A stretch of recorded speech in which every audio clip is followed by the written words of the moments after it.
Hello, I'm Jack.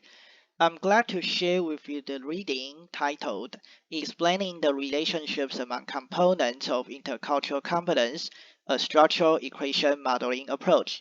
Please take a look at the subtitle, A Structural Equation Modeling Approach. It implies this research was a quantitative design. Take a look at the word modeling, modelling. It is not a misspelling, it is a British style. This is my table of contents, including summary, critiques, and inspirations. For the inspiration section, it means the things I learned from the reading. Let's begin with introduction of the summary. Intercultural competence has been recognized by many scholars to be important. With Byron's model proposed in the year of 1997, many language teachers have benefited from the model. However, empirical validation of the model remains scarce. Therefore, the present study wanted to test the IC model proposed by Byron 1997 and examine the relationships among the IC components. Here comes the two research questions. To what extent, the first one, to what extent do the quality and the structure of the proposed model explain the IC of Chinese tertiary students? Question number two, in what ways are the IC components in the research model related to each other? For the literature review section, it is quite important for all the researchers who want to do SEM studies to do the study by applying SEM method. The researchers need to have the literature review as the foundation. They can generate it, the hypothesis, and then based on the hypothesis, they can propose the model to be tested. So the researchers of the present study reviewed mainly Byron's work in 1997 and generated these six hypotheses. With these six hypotheses, the model was proposed and to be tested. Take a look at the model. It looks like this one. And for all the single arrow lines, they all mean regressions as well as predictions. By doing SEM, the arrows generated from regressions can be reduced. And for the double arrow lines, it means correlation. For the design, it was a quantitative research design. It included 2,599 university and college students. The instrument was a questionnaire adopted from Wu et al. 2013. For the validity and reliability, it was thoroughly validated by Wu et al. 2013. The researchers of the current study did common lantern factor analysis. They try to eliminate all the potential bias that would affect the results of the study. The data analysis method was AMOS version 29. It is mainly for path analysis, also known as SEM. To answer research question number one, Byron's model is basically valid as indicated all the red circles, and then knowledge, as you can see, has a blue circle. Knowledge did not successfully predict critical culture awareness. According to the interpretation of the authors, it could not be concluded that knowledge did not have influences within the model because it successfully predicted skills of interpreting and relating.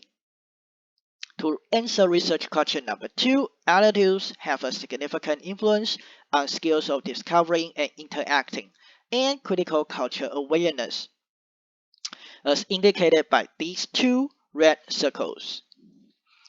This is my critique section. Let's begin with the highlights. There are four. The first one, I think the idea is very creative. I think the sample size is big enough. I appreciated that the researchers provided online informed consent showing that they respected the research ethics. The last one, their application of advanced statistic methods lead to convincing and somewhat evidential results. For my suggestions, there are four as well. Let's begin with the first one. Validity and reliability of the questionnaire should be tested again. because the year has been 10 years ago. Okay, so the questionnaire was actually generated and testified 10 years ago in the year of 2013. I think the researchers should test it again in terms of the validity and reliability. And I think they did SEM, so I would say it would be quite easy for them to do CFA unless the model didn't fit. They try to hide the information away. Number two, possible paths can be tested as indicated by the researchers. They think attitude and knowledge should be correlated. However, based on my reading of Byron's work in 2022, page 43, Byron stated that there is a relationship between knowledge and attitude, which mutual causality rather than dependence. Considering the phrase mutual causality, actually it means knowledge and attitude are predicting each other instead of being correlated. So probably the researchers misunderstood the meaning or ignored or neglected some of the statements when they were actually reviewing Byron's work. Or again, considering the model fit of the SEM model, they could intentionally ignore or deleted some of the unsuccessful or some predictions that are hard to explain.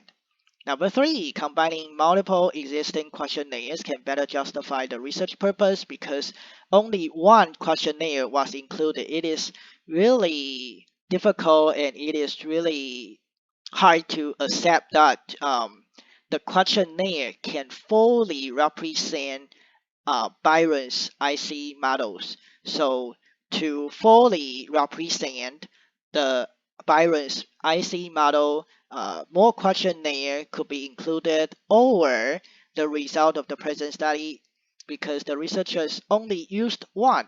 The results seem to be the testify of the questionnaire to test the reliability and validity of the questionnaire only because the application of such only one questionnaire instead of many questionnaires.